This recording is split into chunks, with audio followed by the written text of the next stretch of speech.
Hi, and welcome to AJH Education. Today, I will be cutting a classic bob incorporating reverse graduation. This is my lovely model Lauren, so let's get right into it. We start the classic one-length bob by dividing the hair into two equal halves. This is achieved by sectioning down the centre of the head in a straight line, from the front hairline to the back hairline in the base of the nape area.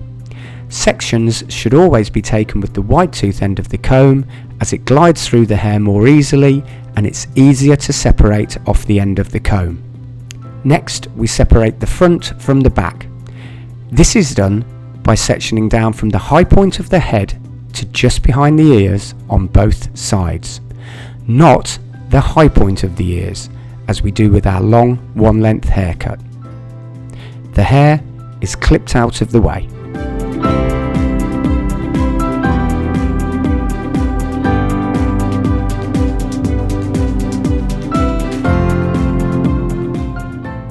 The first diagonal cutting section is taken in the nape and balanced on the opposite side. The thickness of this section depends on the texture and density. It should be thin enough for the scissors to cut through it easily, but not so thin that an even tension is difficult to achieve. The head is in a forward position, away from the line of cut, and the hair is combed straight down to the natural fall with an even tension. The hair is clamped against the skin with two fingers, and we cut a straight horizontal line. The cutting line is then extended forward either side. The head is forward for three reasons. Firstly, it stretches and tightens the skin so that there is no loose flesh that can easily be cut. Secondly, it gives a flatter surface to work on as the neck muscles tighten. Thirdly, it allows us to achieve reverse graduation. I will go into reverse graduation in more detail later.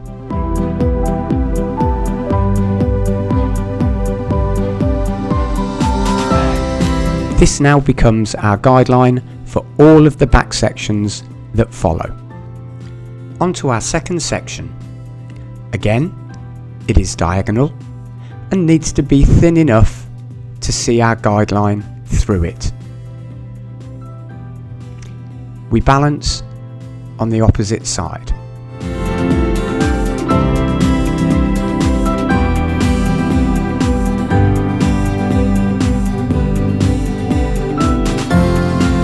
As before, the hair is combed straight down to the natural fall, clamped against the skin, and using the guideline underneath, the hair is cut to it.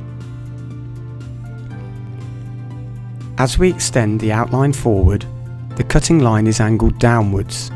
This is because the head is forward and down, therefore making a square cutting line look like it's getting much longer to the front, but in reality, it isn't. It's only when the head is lifted to its natural position that we will see its true line.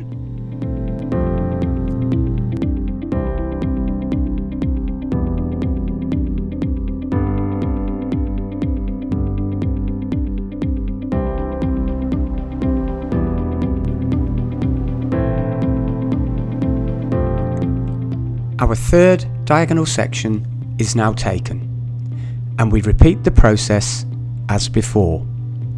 This process will then be repeated with all subsequent sections that follow, until we finish our last section, which runs from the high point of the head to just behind the ears.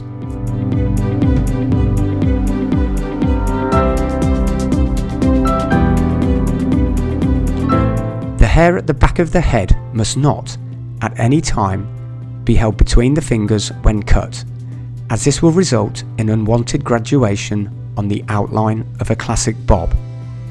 Unwanted graduation on an outline occurs when each section cut is a fraction shorter than the previous one. This happens when the hair is lifted away from the skin, or the hair is combed forwards or backwards from where it will fall naturally when it's dry. In fact, we want the exact opposite of graduation on the classic bob outline. This is called reverse graduation. This is when each section cut is a fraction longer than the previous section, enabling the hair to turn under, giving a one-length look. This is achieved naturally when the head position is directly away from where the hair is being cut and the hair is cut against the skin to the natural fall. When the head returns to a normal upright position, there is a shift in the hair where reverse graduation can then be seen. The hair is not cut longer than the guideline at any time.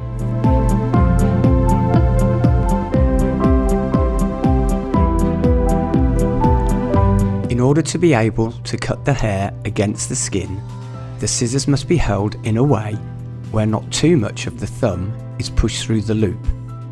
Otherwise, the front of the hand will stop you from resting the scissors against the skin.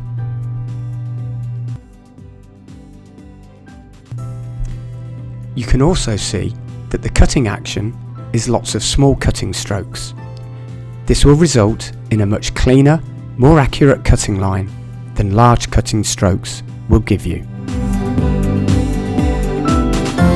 We now take our fifth section at the back. We use a diagonal sectioning pattern for two reasons. Firstly, it stops the hair from sagging onto the hair we need to comb. Secondly, it gets steeper as we work up the back of the head, allowing the last section to cleanly separate the back of the head from the front. This means that as you get more confident, there is no need to separate the front from the back at the beginning, therefore saving time. As the sections progress higher towards the top of the head, we need to be more aware of the natural fall. This is because the head shape is getting more rounded. The natural fall is where the hair falls to naturally when the head is in an upright position. To ensure that the hair is being combed to the natural fall, there should be no bending of the hair either forwards or backwards from the root to the cutting line. If there is, then graduation will occur.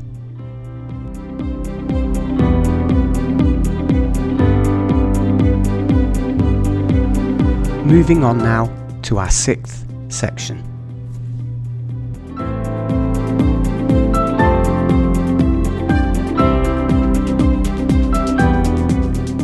The classic one-length bob is often misinterpreted as to what it is. Firstly, it must be one length and have a continuous outline. This means it cannot be any longer than sitting on the shoulders. If it was, then the shoulders would protrude into the outline and spoil the continuous line. Secondly, the classic one-length bob cannot be any higher than the back hairline, and it must have either a square outline or one which gets longer to the front, which is called an inverted classic one-length bob.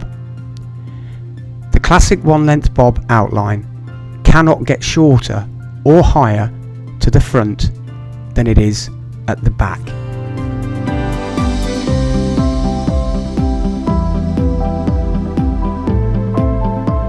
Again, here you can clearly see how angled down the cutting line is at the side back area, but remember that when the head returns to its natural position, it will look a lot squarer.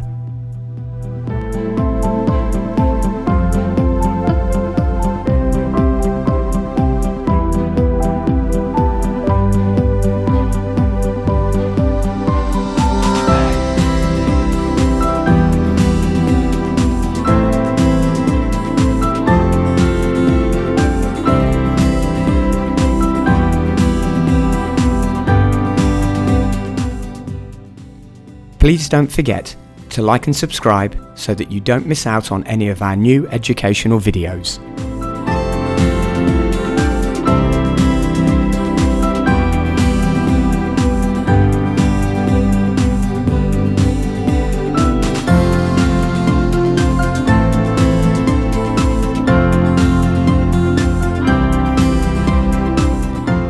On to our 8th section now, and continuing as we have before. Combing the hair to the natural fall, having the head away from the cutting line, clamping the hair against the skin, and cutting with small cutting strokes.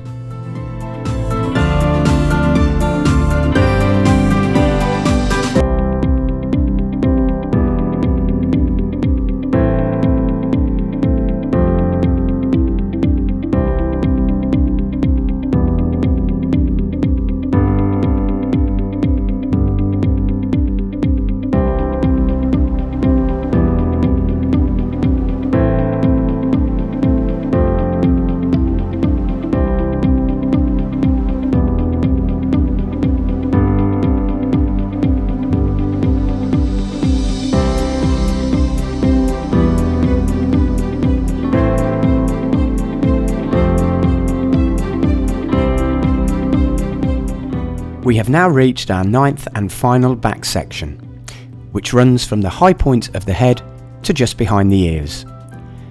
The natural hair fall in this area must be paid particular attention to, as the hair here is just as likely to fall to the side back area as it is to the centre back. This is because the top of the head is the highest point.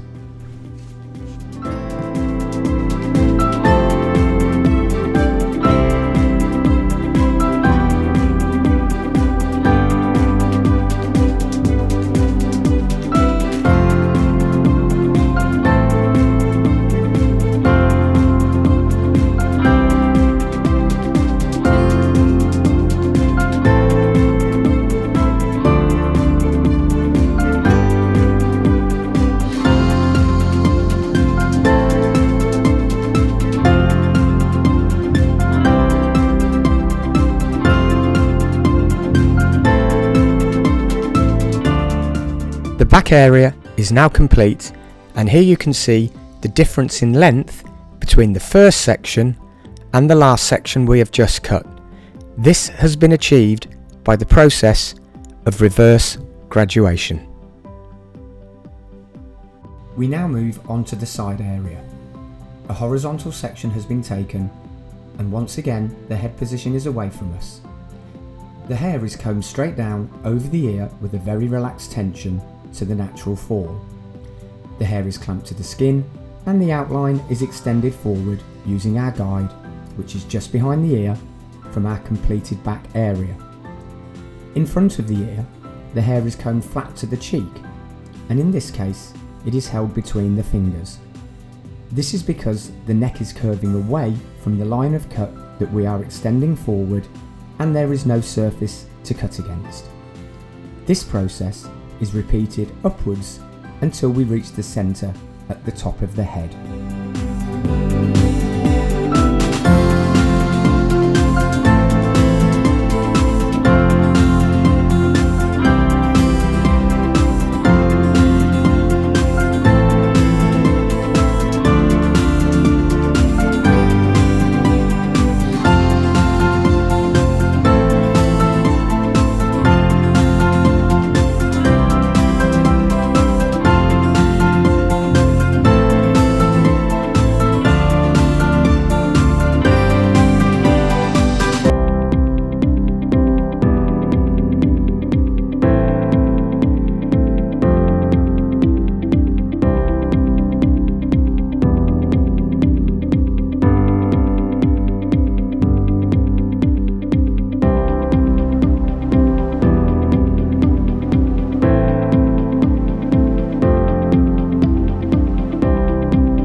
We have now reached our last section on this side.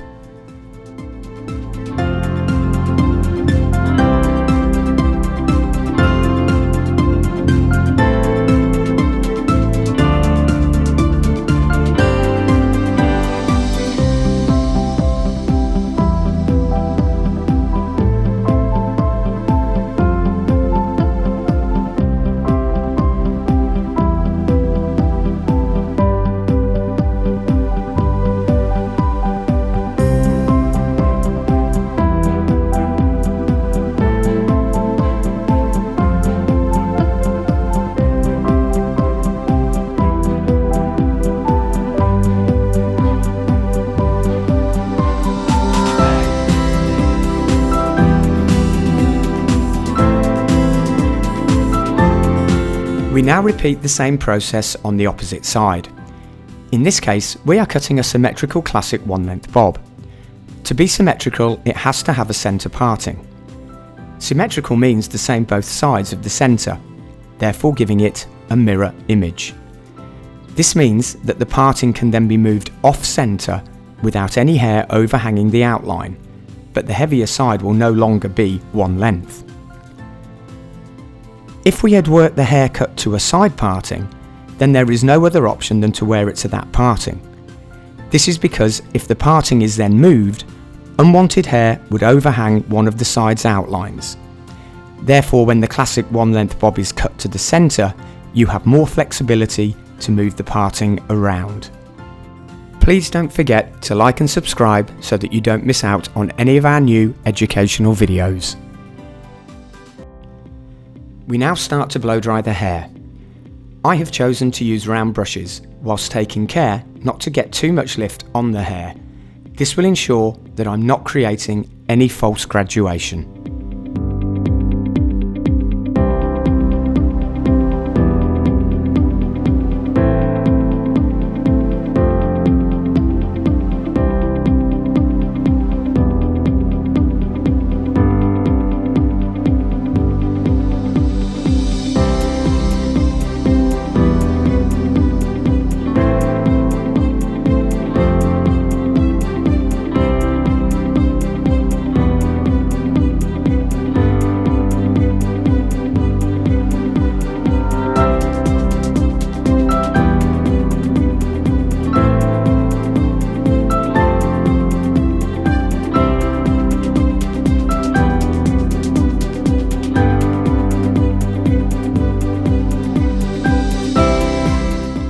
We now have the finished look. The classic one-length bob is one of the simplest haircuts in theory, but one of the most difficult to execute, as any imperfections can often be seen. The visual beauty of the classic one-length bob is its simplicity.